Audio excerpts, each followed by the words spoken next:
Devlin Bishop here with you, and welcome to Devlin's Mondo Nostalgia Radio Show.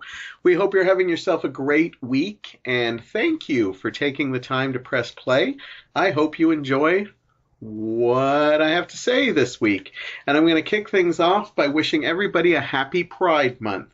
Yes, it is June, and that means the rainbow flags are waving, and that's a good thing. And I used to only celebrate the week that used to be around Hamilton Pride, but hey, it deserves to be celebrated. Well, for me, it's celebrated every day of my life. Being a gay male, I can't help it. It's just part of who I am.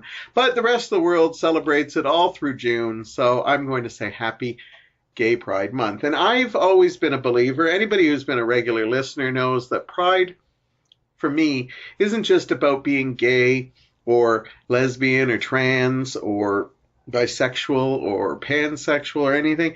For me, being proud is to be proud of everything. So I include, heterosexuals in there. I just think we should just make it be proud of who you are and be accepting of everybody else. And yes, we can focus on the LGBT community, but I like to welcome everybody in because I have a lot of friends that are straight and are supporters of mine and people in the gay community, and that really just is awesome. And it's nice to see how more open it's become and stuff like that. Now, I have talked of Pride stuff in lots of my podcasts, and you can certainly go back and find some. Please go back through the vaults. I have like 140 shows, so check them out and find where I talk about Pride. And so this year I wasn't even sure if I was going to talk about Pride because it's like, what have I talked about already? But I felt it was important, so I always try to find angles to it. So I decided, I think in the past I've talked about my experiences with Pride, maybe my coming out story I think I've shared. And I know I've talked about some of my favorite gay-related movies, but I decided I'm going to take that a step further tonight. And for the first half of the show, I'm actually going to take a look at my favorite gay-inspired movies. And I recently, in a project, decided to go through and do a look at roughly my 250 favorite movies of all time. Now, I know that's a lot. But then I thought, I wonder if I go through there, if I can find 10 that I think are, gay themed. And it's funny because I have a different term of what gay themed movies are.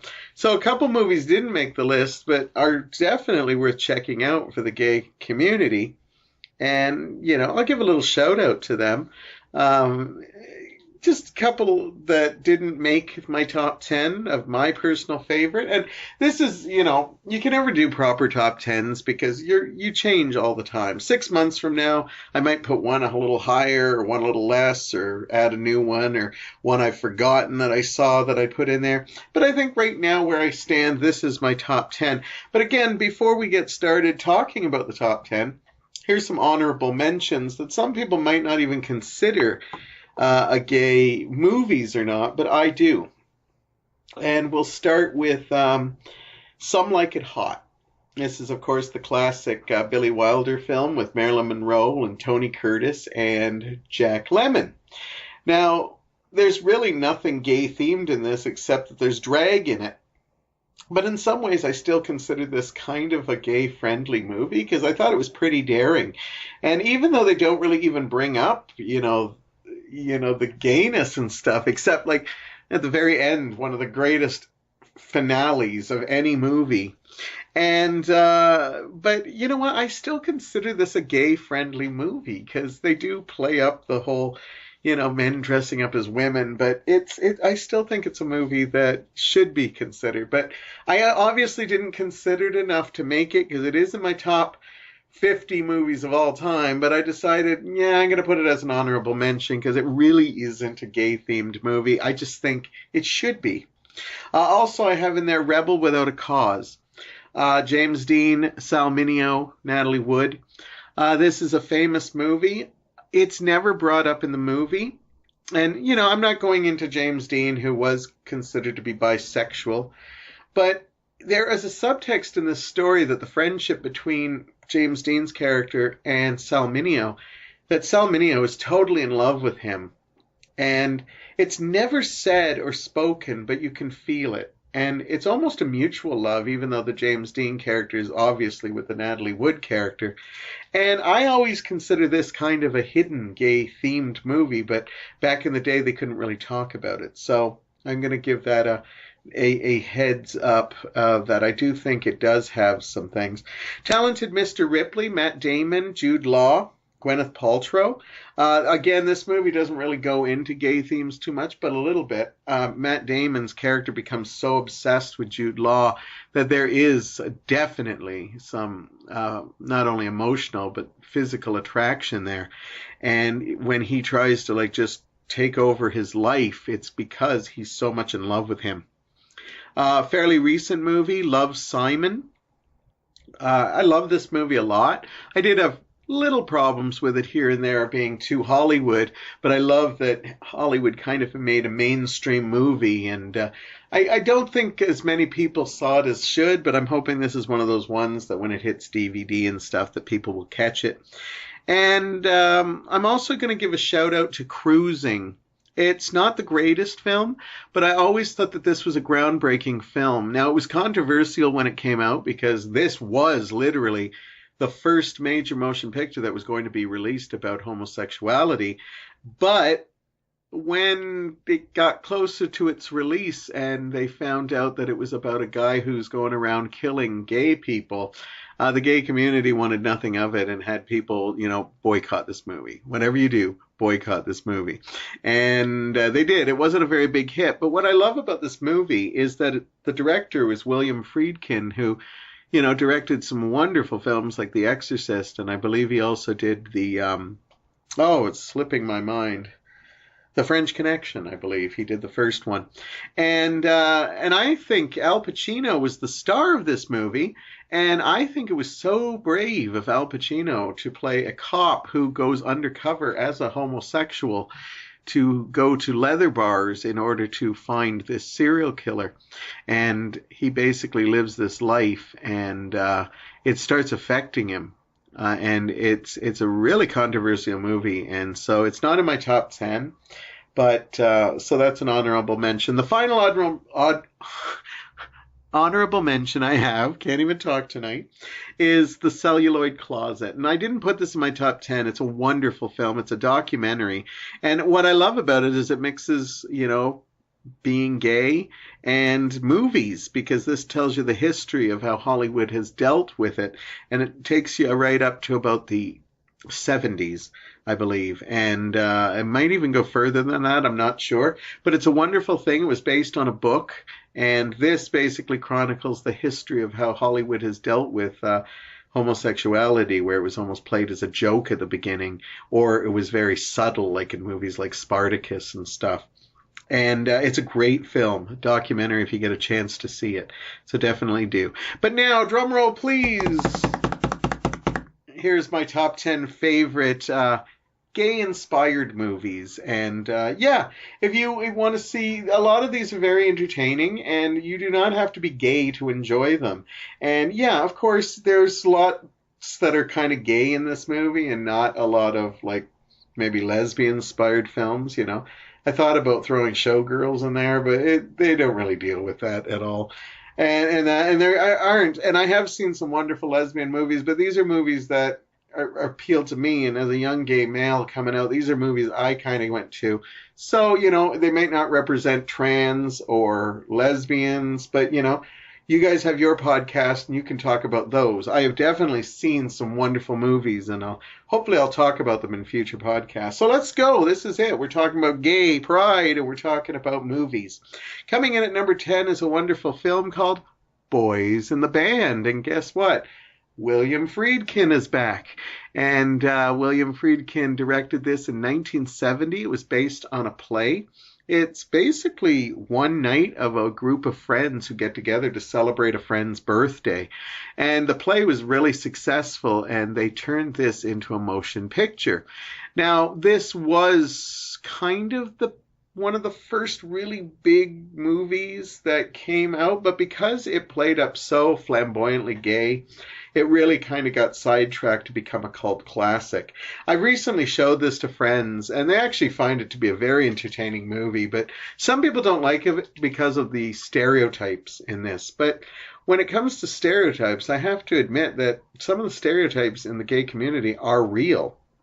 And I think the characters in this are real, although they are very flamboyant. And now that we're in a society that's more, trying to be more gender fluid, we don't kind of look at these representations as much. But this is still a great film. It's a great tension-filled, weird film about almost a bunch of gay men who don't really like being gay men. But, I didn't grow up. Like, I grew up in the 70s, but I was a little kid. I just was starting to come to terms with what I am, but I still wasn't dealing it at the age of 7 or 8. It was like, I think I like men, but I didn't even know what that was. But this is a great representation of a movie that came out at a time when people still weren't safe to come out.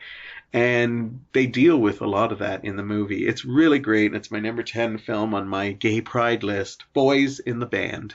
And recently I just found out that they actually brought it back to Broadway, and it's been cast with really out gay celebrities. And that just makes me happy.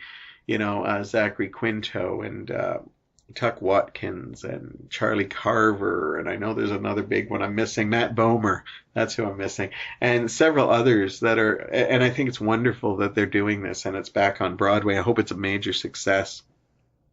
Coming in at number 9 is a new film, Call Me By Your Name. This stars Armie Hammer and Timothée Chalamet.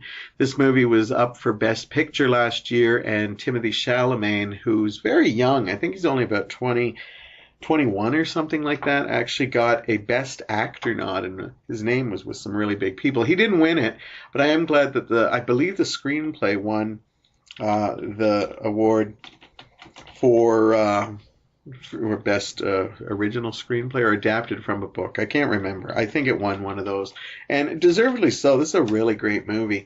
I liked it. It takes place in the 80s, and it's a coming-of-age film, and I always get this name wrong. I reviewed this film on an earlier podcast, but I really like this film. It was directed by a man named Luca Guadagnino, and it's a great little movie, and it's timeless in a way because it takes place, really well-to-do people.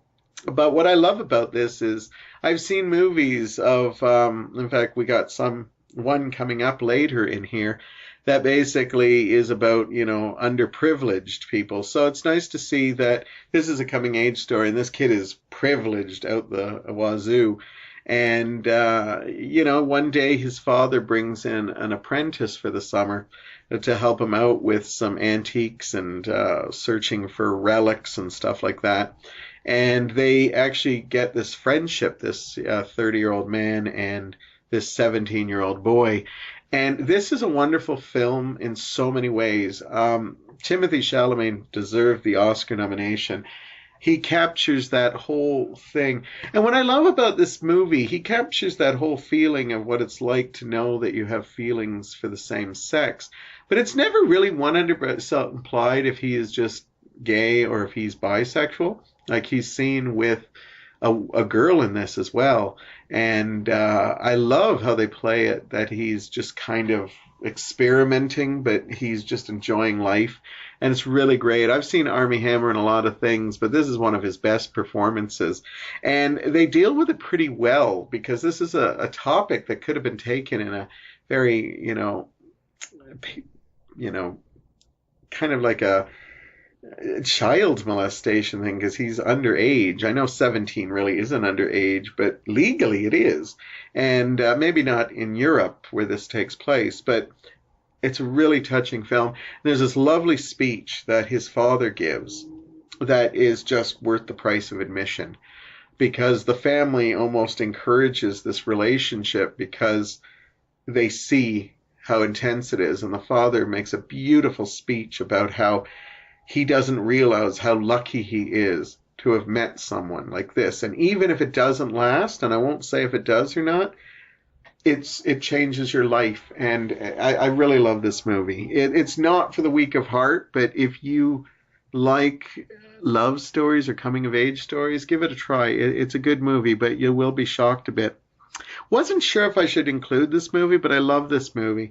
Number 8 is My Own Private Idaho. It stars River Phoenix, and it stars Keanu Reeves. And I believe this is Gus Van Sant. I could very well be wrong on this. I'm going to quickly Google it. I want to say it's the name that's popping into my head. And I remember seeing this in theaters, and I remember River Phoenix and Keanu Reeves were like major heartthrobs. Yes, Gus Van Sant is the director. So a lot of teen girls went to see it to, see these really cute guys, and this is when they were at their most. It still kind of disturbs me to watch River Phoenix movies because he died so young, but this movie is just weird and powerful. But it's only within seconds that you realize that these boys are hustlers. They're street hustlers. They sell their bodies to older men and do what they want. And this movie doesn't spend a lot of time talking about sexuality and stuff, but there is a lot of interplay like that, and some of the characters are, some of the characters aren't. They just, sell their ass. But this is an intense movie, and I remember like some of the teen girls just walking out because of the sex scenes where they're seeing these guys they have crushes on, and they're with these older men, and they don't hold back in this script. And I think it's a wonderful movie, and that's why I put it at number 8. Number 7 is Cabaret. This is a play that's always been a success. They kind of bring it back all the time. And it's not a surprise. It's an incredible script. I recently watched a short documentary on why this movie is so incredible. The movie version that, of course, stars Liza Minnelli and Michael York. And it is directed by Bob Fosse, the famous choreographer who was on Broadway that did do a couple of movies as well, directing. And Cabaret is a wonderful thing because it's kind of a wartime film that basically looks at a part of life you don't see movies of anymore. We've seen World War II movies. We've seen movies where they're actually in battle, and we've seen movies back in the home front. But this is, takes place in like Berlin, where you see clubs where they used to mock the Nazis and stuff like that. And basically just kind of puts these shows together. And Liza Minnelli lives this bohemian lifestyle, and she has friends that are gay. And again, this doesn't always deal with gayness right away. And I think a lot of my favorite movies aren't just blatantly in your face gay movies. And that's the common thread I've noticed in my choices of my personal top 10 movies. I've seen a lot of just, this is gay, this is, you gotta love being gay and stuff. But I like the subtlety, and Cabaret deals with it head on, but it also is very just subtle in some ways about it. But not just subtle, like the narrator parts are in your face, but the rest of the movie just kind of deals with just living your life, and if you love who you want to love. But of course, it takes place in a time where you couldn't do that. You'd wind up in a concentration camp or worse. And it's just a really interesting movie, and it's worthy of being on this list. Number 6 is probably a movie you've never heard of, Beautiful Thing. I absolutely adore this movie. This was the movie that made me realize in some ways that one day I can actually fall in love and live a normal life. And Beautiful Thing is a British film that I got to see in a movie theater. I knew nothing about this, and I was taken by a friend to see it, and I just fell in love with this movie. And this movie has changed my life in so many ways. I won't go too much into it just because I have other movies still to talk about. But it was, again, based on a play. It's a 1996 British film directed by Hetty MacDonald, and it's just a love story. It's a coming-of-age love story, and it's got a wonderful soundtrack that features a lot of music from Mama Cass Elliot and the Mamas and the Papas. It stars Linda Henry, Glenn Barry, Scott Neal, and it's basically about two boys growing up in the povertish kind of welfare type land in Britain, and one realizes immediately he's gay, and then there's this jock type guy who loves girls, but when they're forced to become friends, they start having feelings for one another, and it's just a wonderful, wonderful movie, and it has no agenda. This is probably the closest movie that actually deals with it head on in some ways. This was another one too, I think. But this one is just a feel-good movie. If you can get your hand on this movie, this is a romance movie. And it's not just about falling in love with somebody else. This is falling in love with who you are and coming to terms with it. It's not heavy-handed in any way. It just plays out like a friendship that is having angles that you didn't expect. And it's just a nice, nice movie. And I'm tearing up just talking about it. Number 5 is The Adventures of Priscilla, the Queen of the Desert, an Australian film that starred Hugo Weaving and Guy Pearce and Terence Stamp. I had to think about it. Terence Stamp, because I almost said another actor, Terence Knox, but no, not at all. Adventures of Priscilla came out in the 90s, I believe. I'm looking it up right now. And it was a really big hit. It actually became a small, it became a hit. Like, it was a small independent Australian film, and it became a huge hit. It was directed and written by Stephen Elliott, and it's a comedy drama that has a lot of music. It's basically about 3 drag queens who decide they have a chance to do a gig at this resort, but they decide that it would be fun to buy a bus and just travel to get there with all these wonderful adventures and misadventures. Now, it's fun because it's played up over the top, but what I love about this movie is they bring up several very serious issues that gay people have to deal with. And I don't care if you're gay, lesbian, trans, I don't care if you're straight, any of the things they bring up here. Everything from having to deal with, no, I won't tell you because they don't deal with it much. And they never offer a solution in these movies. It's just a fun movie that everybody's having a good time. And then they have this emotional, dramatic parts that remind you of, yeah, we have to deal with this too. But they don't try to solve the problems. That's what the problem with a lot of these like really heavy-handed gay movies is, that they try desperately to think. Priscilla doesn't, but it still qualifies because they're gay men. It's just a wonderful film, and it's feel good. And you do not have to be gay to enjoy this movie. The costumes that won an Oscar in it are absolutely phenomenal, and they lip sync to a lot of great songs. There is some ABBA, be warned, and but there's a lot of other great songs in this too. So definitely check it out. It is a wonderful film. It did come out in the 90s, 1994, and it's a great one. Following in the same lines, in fact, I've almost got 3 in a row. Number 4 is Hedwig and the Angry Inch. I recently rewatched this with a friend, and I love this movie so much. It is so deep. And again, stage play. I'm seeing a theme here. A lot of these movies were based on stage plays. This one was actually pretty daring in my eyes, because it was actually the guy who wrote the play actually went on to direct the film, and I don't think he had any kind of experience doing it, but he did it well. Came out in 2001. It's John Cameron Mitchell, and he stars in the movie as Hedwig, and he also wrote and directed this film that, as I said, was a stage thing that became a movie. And I think it actually, I want to see the stage play because I don't know how they do it, but the actual movie itself is just so well written. I can't manage. Anyhow, it's a fictional rock band fronted by an East German transgender, and basically a romance builds with a young man named Tommy that as Hedwig is getting older, is basically trying to not only fall in love with the boy, but teach him, how to be a man. And the love grows sour, and it becomes a real interesting relationship. I can't go too deep in it because there is a big plot twist in it. In fact, I think the plot twist sometimes turns some people off.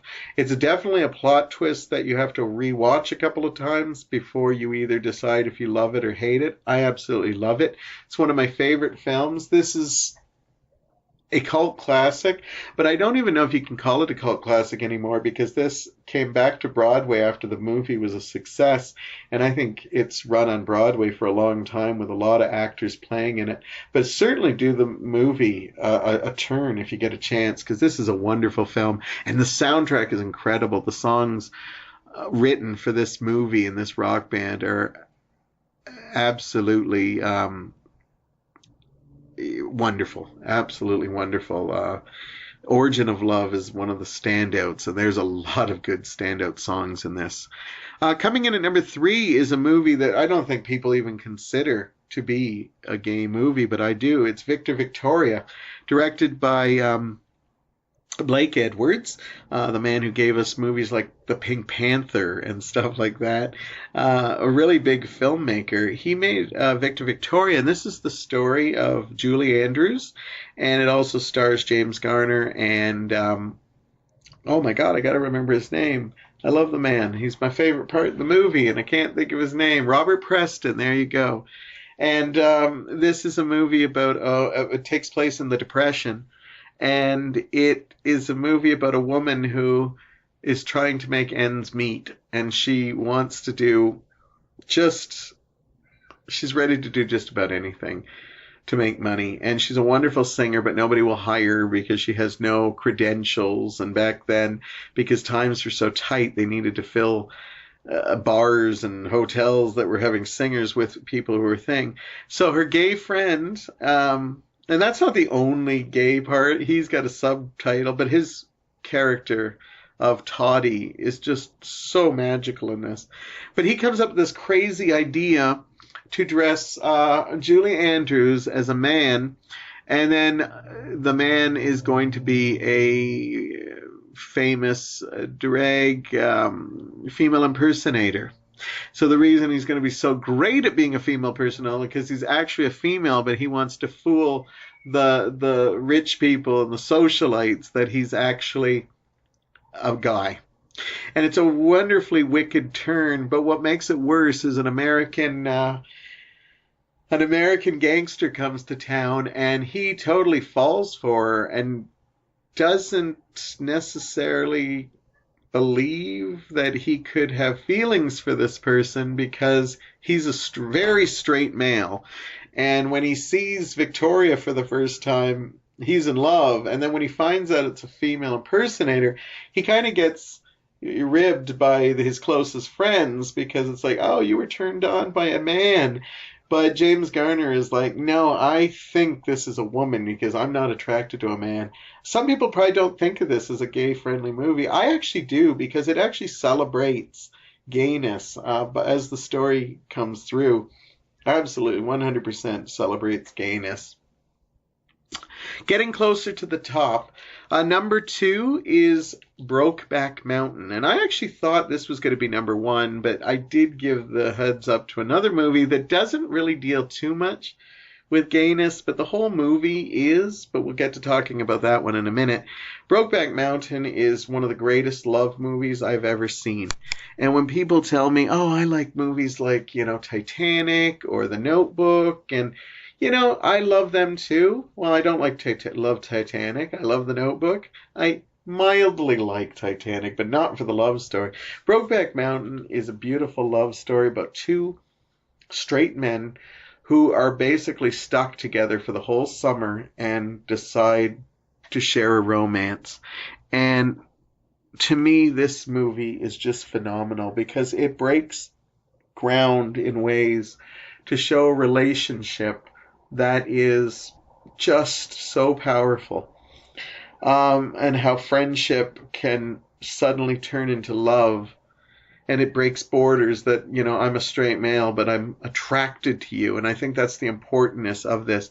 And it shows, the sadness when they're apart and the love when they're together. And it takes place in the 60s and 70s. So and I think right up to the 80s. And it just shows like the having to deal with not really being out, but realizing you're in love with somebody that your society tells us you're not. So this big movie definitely should get a shout out. It's Ang Lee won a Oscar for this movie, and rightfully so, because it's just a wonderful movie.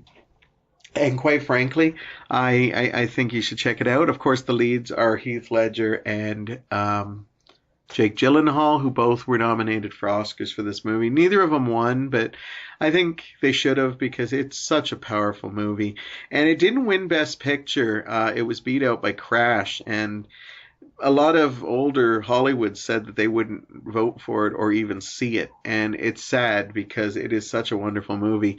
In hindsight, a lot of people say it's one of the big missteps in the Academy Awards thing that Crash won over Brokeback Mountain, because even to this day, Brokeback Mountain is considered to be one of the better movies, and it's considered one of the biggest upsets in Academy Award history. And I stopped watching the Academy Awards after that because Brokeback Mountain had won like 4 awards, and then it didn't win Best Picture, and I just decided to walk away from that popularity contest.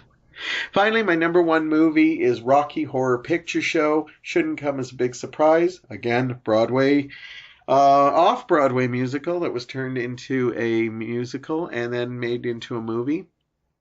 Wonderful movie. This movie doesn't throw gay in your face, but it does throw cross-dressing and, basically just doing it if it feels good, Don't dream it, be it. I love it. It's one of the greatest sayings ever. Don't dream it, be it. And I think this movie is number 1 on my list because of the fact that it plays to so many people. Lesbians love this movie, bisexual people, trans, pan, gay people, straight people love this movie. This movie is about just doing what feels good. It's played up as like an old tribute to B films, but none of the B movies ever dealt with sexuality in this way. And like Tim Curry's portrayal of, I'll just screw whatever I want is so powerful. It's like the power of ego. It's one of the greatest roles ever. I think Tim Curry was really, it's sad he was denied a Best Oscar for this, an acting Oscar, because I think his portrayal is so beautifully subtle. It's so rich and full. And I think this movie is a proud gay movie because of the fact that it doesn't throw it in your face, but it talks about taking chances, and if it feels good, go for it. And you can tell Brad and Janet's lives are altered after their experiences here. And I'm not talking about when you get into the sequel, Shock Treatment. I'm talking about just at the end, you can tell they got a lot to think about when they go home. So I think this is a worthy movie to be my number 1 of my gay pride top 10 movies. Of course, there's lots of other great films, The Birdcage, and I can't even think of so many. Midnight Cowboy has some references in it. Two Girls in Love is a wonderful movie. Bound. I can't think of them all, but lots of great stuff there. I suggest that if you're looking to celebrate pride and you're not one to go out to the bars or go out to the parades, what you should do is go online and Google, gay, lesbian, trans, pan, whatever films, and see what they have out there and give them a shot, because there's a lot out there. I'm sure the streaming sites, Netflix, have some. If they don't, they should. They should have Extra on June. And there you go. That's my top 10 thing. As I said, they might fluctuate in the future or stuff, but these are 10 films that I think you definitely should put on your must-see list. And if you are a young person who's just coming out, this is mandatory viewing for you guys, because I think these are movies that you're going to learn a little bit about yourself in it. Even if you don't even relate to the characters, I just think you will. Anyhow, I'm going to take a short break, and then I will be back with the second half of Devlin's Mondo Nostalgia radio show. Yum, yum. It's a meal in itself. Our all-meat super dog. Enjoy one now. This is a dill pickle, a mighty pretty pickle, especially when he joins you at the show. We have lots of pretty pickles waiting for you at the refreshment center. They're plump, tender, mouth-watering. Wouldn't one taste good right now? Welcome back. Thank you for joining me again. We're here with you on Devlin's... Sorry, got a little bit of a bubble in my throat. Devlin's Mondo Nostalgia radio show. And this is the second half. Bear with me while I try to clear my throat here. I usually have a glass of water with me, but apparently I was doing other things during the intermission and did not get a beverage to clear my throat. But I think I got it clear right now. And I'm back to talk about a couple more things. I didn't know when to talk about this, but I think I'd do it now just so we don't end the episode on a down note. And not that this is a story, well, it is a little bit down, because I'm going to talk about something that's happened recently in the world that's kind of affected me, and I'm going to take it a little bit further than that. But it's kind of a sad time to be a Star Wars fan. A couple of episodes ago, I gushed about the new Solo movie and how much I liked it. Well, you probably all know now it's being considered to be almost like a box office bomb. It probably will make its money back, but because it's nowhere near the money that, Rogue One or The Force Awakens or The Last Jedi made, a lot of people are going to look at this as a bad thing. And I'm not going to try to analyze why it's not doing well. You could, blame anything from there's a little bit of a Star Wars boycott. After Last Jedi, it kind of really became a very divisive movie that kind of torn the fandom in two. And, even though people didn't like the prequels, I've never seen anything like this where some people absolutely adored The Last Jedi and some people said that's enough. And you know what? This is the way to protest a movie. If you don't like something, you just stop going to it, and then that'll, because, you can say art or whatever, but the bottom line is that movie companies want to make money. And so if you're really unhappy with a direction something's going, the fact that you keep throwing the money, they're going to just keep making the same stuff. So yes, technically the boycott has been really tough for Solo, because, you heard my review. I absolutely adored the film. And I'm actually surprised to hear how many people not boycott it, because to be honest with you, I get that, and I kind of glad they did. I just wish it didn't have to happen to a really good movie like Solo. But I'm actually surprised to hear some of the diehard fans who have gone seeing it saying that they didn't like it. They thought it was okay and just a fluffy popcorn movie, but I honestly think it's the closest to the original trilogy that we've had. It's fun, it's entertaining, there's some really heartfelt moments in it.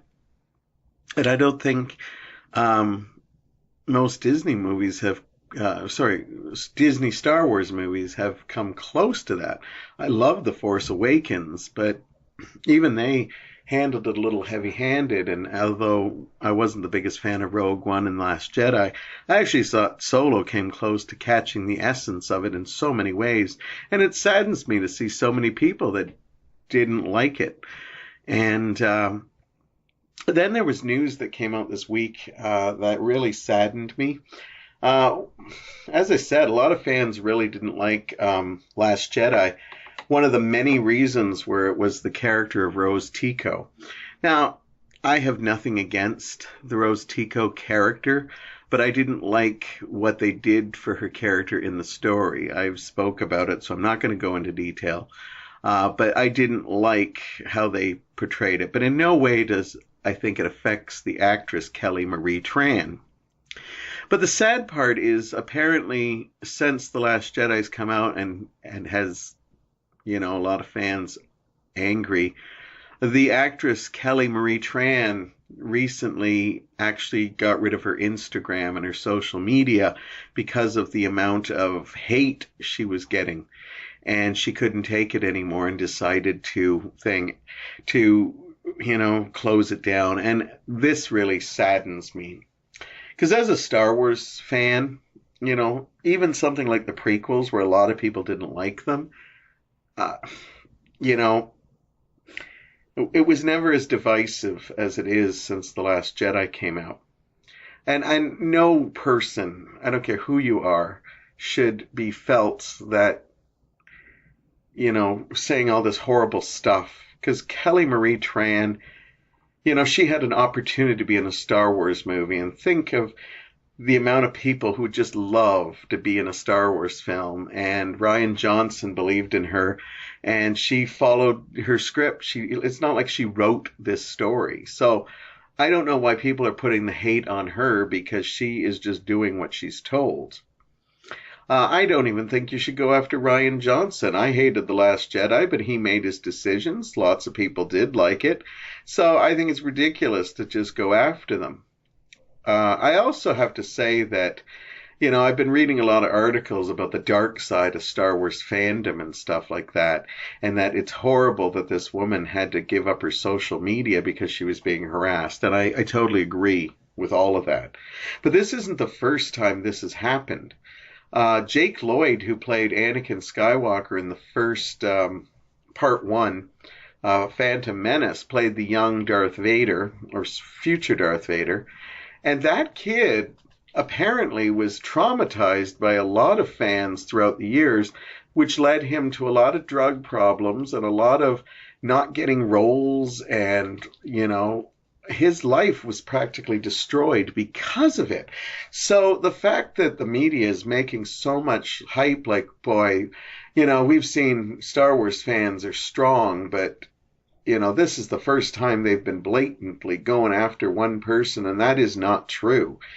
Jake Lloyd's life may have been so much better if people actually, realized, he was just doing his job. What made this worse was that they were attacking a kid. And that is horrible because, this kid was just coming out. He was in a couple movies, Jingle All the Way, Phantom Menace, and then people just lambasted him for being, horrible in the movie, and again, it was, Lucas that, had the scripts made and was the one who directed that performance. But the fact that either of these actors were harassed is horrible. And it kind of makes me saddened to be a Star Wars fan. But I'm also saddened not only because of the fact that it seems to be becoming vicious. That doesn't surprise me because it's everywhere. I'm a DC movie fan. I stand by the DC movies. I consider Batman vs. Superman one of the best superhero movies ever. I don't even understand in a lot of ways, why people don't like that movie and don't see it the way I do. But I just live with it. But I've seen so much hate towards the DCU, and that's kind of where I started seeing a lot of hatred. And social media has so many wonderful things to offer, but this latest thing is just not part of it. Absolutely not. And it's really too bad because of the fact that, nobody should feel like this in any way.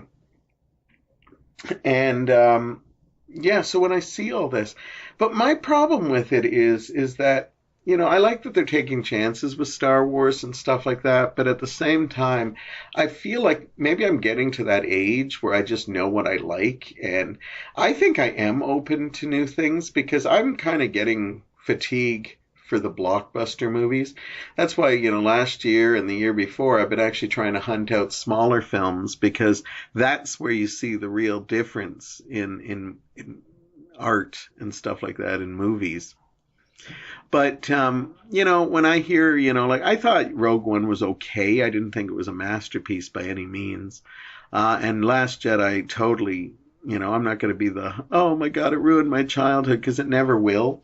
Because the original 3 movies are superior to me, and I remember all the times, even when I rewatched Star Wars recently for the Damien and Devlin review. Check that out, by the way, on YouTube, shameless plug. I had that feeling of being in the theater and as a kid again, which is the same feeling I had when I watched Solo. And I've seen it twice in theaters, and I hope to get out to see it a third time. sometime soon. But anyhow, I just I hate the fact that I'm seeing so many people telling me that Rogue One and Last Jedi are like the future of Star Wars. Because Star Wars is something that's been in my life since I was 9 years old when I first saw the first installment. I bought the toys. I slept on the bed sheets. I still buy the toys. I just recently bought pop vinyl figures of young Solo and young Chewbacca. And I constantly Star Wars is such a place in my life. I think I was joked that if you go into every room in my thing, except maybe the bathroom and the spare room, I think you'll see Star Wars in almost every room in my house. But anyhow, I don't know, when a movie like Solo comes out, and I'm not even talking about the fact that it wasn't a financial success, I want to talk about the fact that so many Star Wars fans are saying how awful it is, or it's just a horrible popcorn movie, it's just fluff and shouldn't be taken seriously, when I think Solo was miles ahead of Last Jedi and Rogue One. So I'm almost thinking that after number 9, and I'm really not looking forward to number 9, because I have a feeling that J.J. Abrams is just going to come in and have to retcon everything that Rian Johnson did, and I honestly don't want to see that. As much as I don't like Last Jedi, I hope they just at least deal with what has happened. But I get the feeling J.J. Abrams might come in and just kind of wipe it away and say, okay, no, this didn't happen, or this didn't happen. Don't worry, I won't give any spoilers. And honestly, but if I like movies like Solo, but I don't like these movies that are, supposedly like groundbreaking, like Rogue One and Last Jedi, I don't know if I'm on board with the future of Star Wars, because, I'll continue to see them and I'll enjoy the ones that I enjoy. I'm going to preach Solo's praises as long as possible. And, it's always good for a good discussion when somebody tells me it was just okay. I ate popcorn to it, and I'd be like, are you kidding me? Look at what the things that it did to enhance the original movies. And I don't know. As a Star Wars fan, I'm almost at the point, like, maybe I'm going to watch number 9, and I have no interest in the Rian Johnson movie. I'll be okay with the Boba Fett and Obi-Wan movies, only because of the fact that, there's a good chance they might be where we continue the stories of Han Solo, because right now it doesn't look like we're going to get a sequel to Solo. But because Alden Ehrenreich is signed to the universe, he could certainly show up in the Boba Fett movies. And there's plot twists that are in Solo that could definitely wind up in the Kenobi movies. So, yeah, I'm thinking, it's been a good run. I'm not going to give up totally, and probably when I see my first trailer of the J.J. Abrams, I'm going to be like, whoa, that was great. But right now, I would be okay if I had to walk away from Star Wars, which I never thought I'd hear myself say that. But there'll always be a side of me that'll want to check it out, but maybe I won't go to the theaters or anything.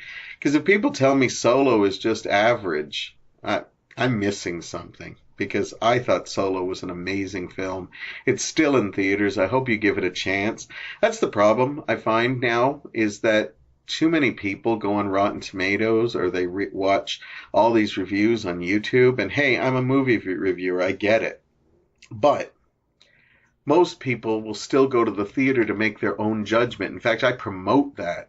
When Damien and I review a film, even if it's an older film, we say, you watch it. You tell us what you think, because this is just our opinion. We're not telling you. But I think so many people are almost like, lambs following a leader, and they just like, oh, well, Rotten Tomatoes only gave it a 57%, so we're not going to go waste our time. We'll just, download it and stream it on, Netflix when it comes on there.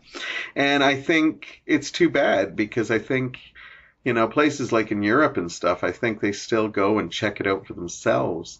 That's why a lot of movies that don't do well here do well in Europe, because they're like, I want to judge for myself.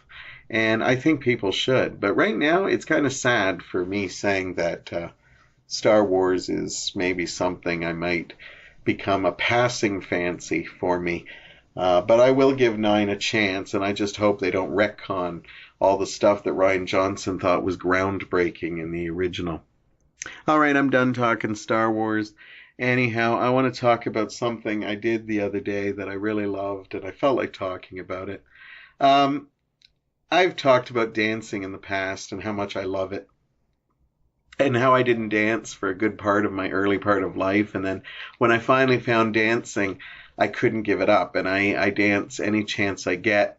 And one thing I haven't done, now I'm going to admit something that I don't think I've ever talked about here, but me and my friends actually have video dance parties in me and Mike's apartment. And we did this a couple of years ago on New Year's Eve, and there was only a handful of us, and we just did it. You know, I have the Roku, and we put on some videos, and we just danced. And since then, they've built, we don't have a lot of people, but we have a loyal group that come in and just dance how they want to and feel good, and we have food, and we have lights going and everything, and we have a great mix of music. And it's been wonderful. Even people I know that, you know, dance in clubs say they love it because they get just to do their own thing and stuff. But recently I went to a friend, a wonderful friend. Tina Taylor has just released her first book of poetry.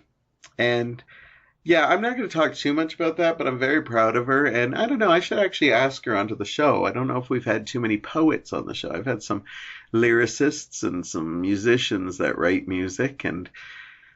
But yeah, we'll talk about that. But I'm so proud of her. But she had like a release party for her book, and she had it at Club 54 in Burlington, which at one time was just a comedy club, I believe. But now it's kind of does comedy here and there, and they do a lot of like dancing. So I decided to go. I don't know Tina very well, but in the last couple of months, I've known her a little bit.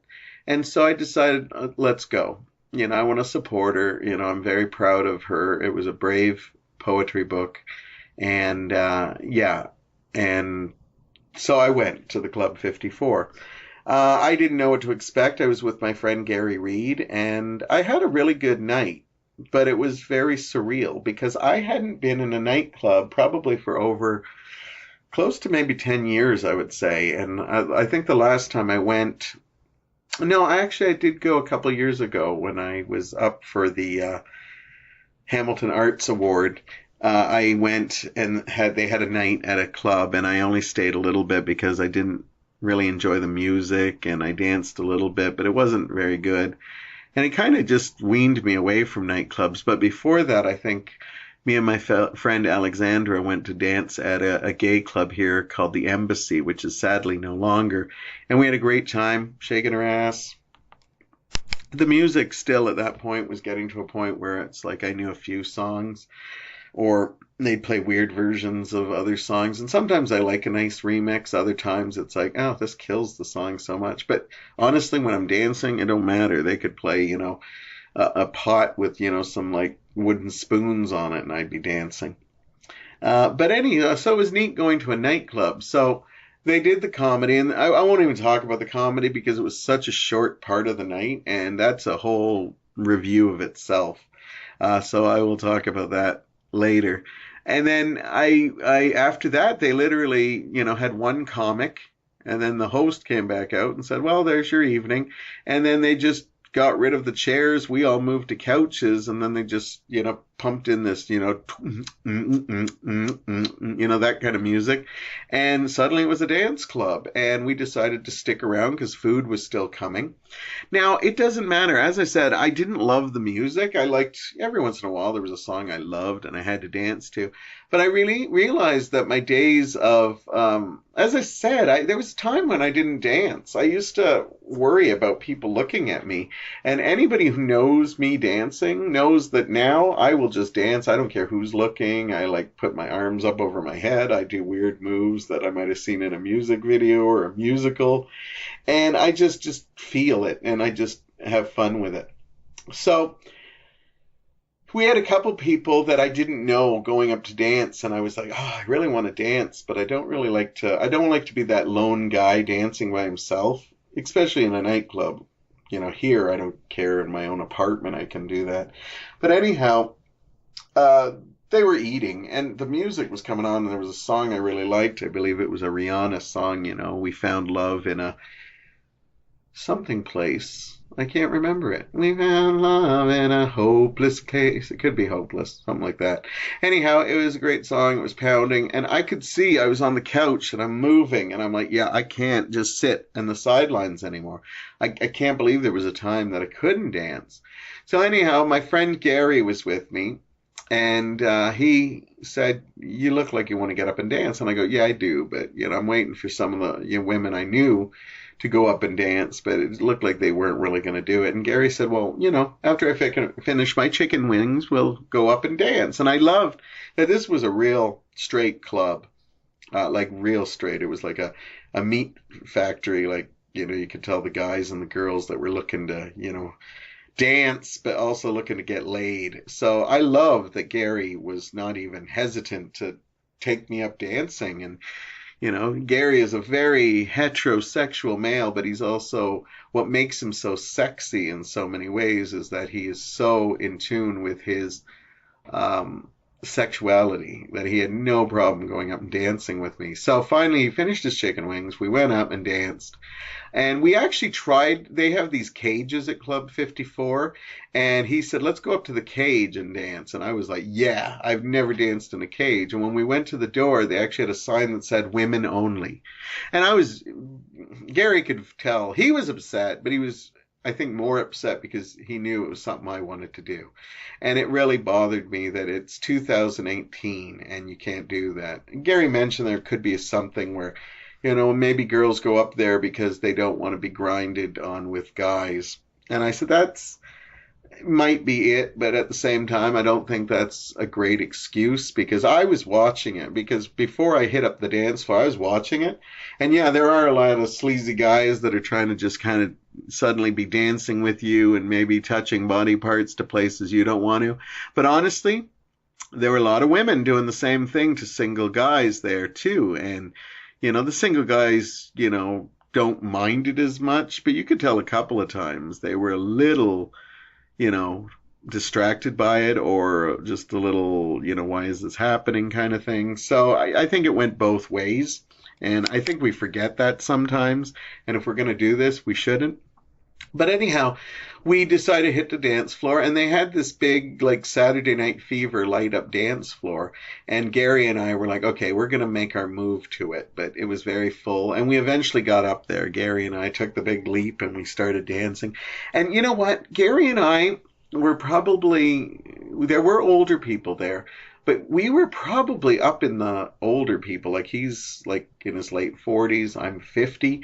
And me and him were up dancing for over an hour, I would say. And it was great. Like, I was sweating, he was sweating, and we were just like, we saw young people that were tired out after a few songs, and we just kept going, and we had such a good time. And I love the feel of the nightclub, but at the same time, I was also like, yeah, I don't know if I could do this all the time. Maybe I'm just spoiled because I program all the music when we do our video dance parties.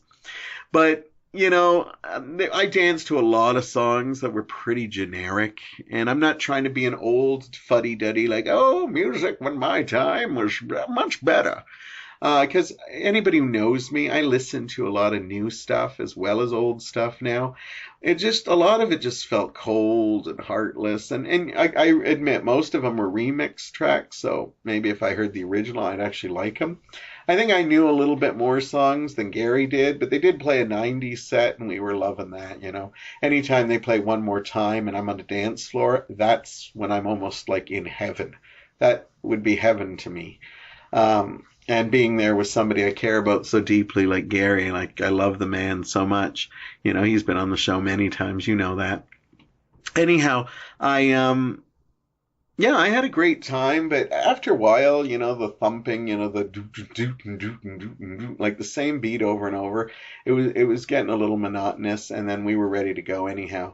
And I just wanted to talk about the experience because it was like, I enjoyed it. I had a great time, but at the same time, I was like, yeah, I kind of want to be home and listen to, like, maybe dance to some 80s or some 90s, some 50s and 60s.